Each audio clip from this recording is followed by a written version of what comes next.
मुख्यमंत्री देवेंद्र फडणवीस यांनी मराठवाड्यातल्या 8 जिल्ह्यांसह सोलापूरच्या मदतकार्याचा घेतला आढावा। प्रत्यक्ष हानी झालेल्या भागांमध्ये राहून काम करण्याच्या अधिकाऱ्यांना दिल्या सूचना।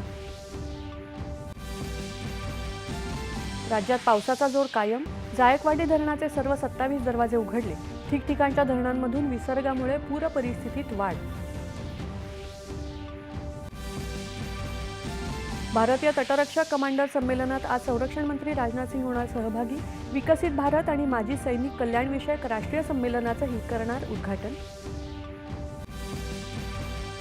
विकासाअभावी नक्षलवाद फोफावल्याचा डांगोरा पिटणारे लोक देशाची दिशाभूल करत असून नक्षलग्रस्त भाग नक्षलवादामुळेच अविकसित राहिल्याचं केंद्रीय गृहमंत्री अमित शहा यांचं प्रतिपादन।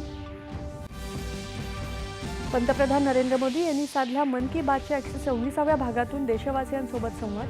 वोकल फॉर लोकल हा मंत्र जपत स्वदेशी उत्पादनांसह सण साजरे करण्याचं केलं आवाहन।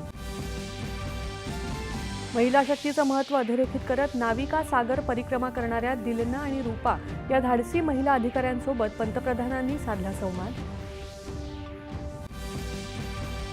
खेळाच्या मैदानावरही पाकिस्तानला धूळ चारत भारतानं पटकावलं आशिया चषक क्रिकेट स्पर्धेचं विजेतेपद।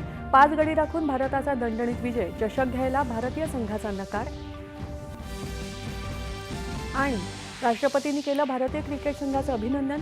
हे क्रीडांगणावरचं ऑपरेशन सिंदूर असल्याचा पंतप्रधानांच्या संदेशात उल्लेख। विजयामुळे देशवासियांचा जल्लोष।